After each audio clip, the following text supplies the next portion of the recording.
हाँ, तो जो कॉम्प्रेंशन आया था आईआईटी में बेसिकली ये था, यहाँ पे ऑब्लिक एम सॉलिड है। ये किसका एग्जाम्पल है आप सब जानते हैं, एक कॉन्सेंट्रेशन सेल का। और यहाँ हो क्या रहा है, एनोड पे रिएक्शन होती है, एम एम प्लस प्लस एक इलेक्ट्रॉन दे रहे हैं इस पर्टिकुलर केस में, और कैथोड पे रिएक्शन हो रही है। ये याद रखिए, एनोड पे हमेशा ऑक्सीडेशन होता है, ऑक्सीडेशन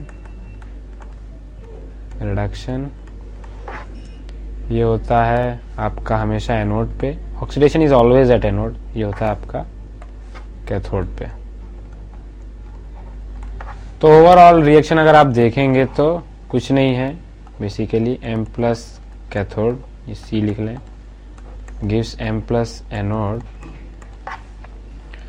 अगर कॉन्सेंट्रेशन दोनों जगह बराबर है तो मतलब जब स्टैंडर्ड कंडीशन में ई नॉट इस सेल का क्या होगा, जीरो। बेसिकली कोई चेंज हो थोड़े रहा है, एक कैटायन अपने आप में कन्वर्ट हो रहा है, तो इसमें कोई ईएमएफ जनरेट नहीं होगा। और delta G not is equal to minus N F E not आपको पता है, तो इस हिसाब से जीरो होगा। तो delta G not and delta G not और ई नॉट जीरो होंगे। और दिया गया था कि mod of E cell is 70 millivolts. Delta G होता है माइनस एन एफ ई, तो अगर इधर सेल है तो इधर भी सेल होगा, इधर नॉट है तो इधर भी नॉट होगा, है कि नहीं। तो यहाँ डेल्टा जी सेल है, यहाँ तो डेल्टा जी सेल आपको दिख रहा है कि जीरो तो नहीं होगा। अब ये डिटरमाइन करना है कि ई सेल का उन्होंने मॉडुलस दिया था 70 मिलीवोल्ट्स। हमको ये डिटरमाइन करना है कि वो पॉजिटिव होगा कि नेगेटिव होगा, उसी हिसाब से हम बता पाएंगे कि ई सेल पॉजिटिव है और जी नेगेटिव है, या ई नेगेटिव है और जी पॉजिटिव है। ये याद रखिए कि ई और जी का साइन तो अपोजिट हो गए। खैर, तो यहाँ दिया है, आप अब नस्ट इक्वेशन लगाएंगे हम। नस्ट इक्वेशन होती है E is equal to E not minus N R T by F into 2.303 log to the base 10 Q। Q होता है बेसिकली रिएक्शन कोशेंट, जो एट इक्विलिब्रियम K होता है ना।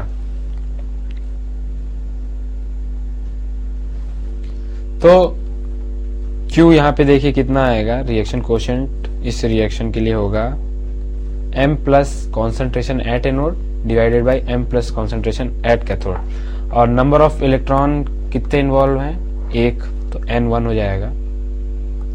तो ये हमारी नेक्स्ट इक्वेशन हो जाएगी E naught zero minus 1 into R T by F 2.303 log to the base 10 anode upon cathode, नहीं हाँ एनोड अपॉन कैथोड। एनोड पे क्या कॉन्सेंट्रेशन दिया है 0.05, कैथोड पे क्या दिया है 1। तो बेसिकली आप देख रहे हैं, इसको 5/100 लिख दें तो आ जाएगा minus R T by F 2.303 log to the base 10 5/100। इसको उल्टा कर दें अगर, तो R T by F log to the base 10 into 20, ये ग्रेटर देन जीरो है। क्यों, R positive, T positive, F positive, ये पॉजिटिव, और log टू द बेस 10 1 होता है, और उससे अगर 20 लेना होगा तो आप लिख सकते हैं log 2 प्लस log 10, और ये होता है 1.3। तो बेसिकली पॉजिटिव है नंबर भी, तो ये ग्रेटर देन जीरो है। तो E cell greater than zero is equal to 70 millivolts, और G delta G cell is equal to minus N1 into F into E cell 70 millivolts, basically less than zero होगा। तो आपका पहला question हो गया कि ई सेल और जी cell के साइन प्रेडिक्ट करने थे।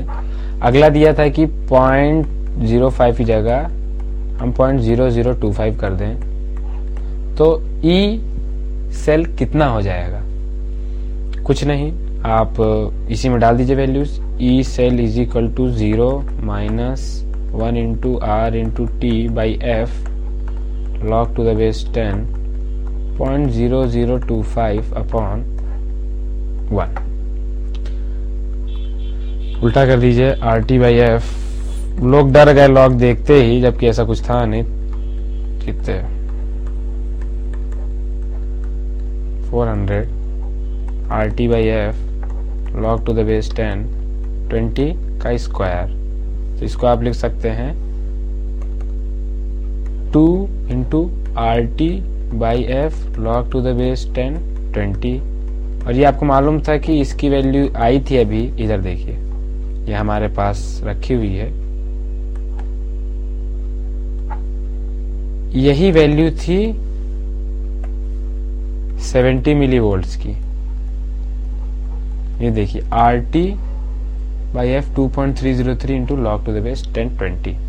यहाँ हमारे पास क्या एक्सप्रेशन बना है, यहाँ 2.303 छूट गया हर जगह, लिख लीजिएगा 2.303 2.303 2.303।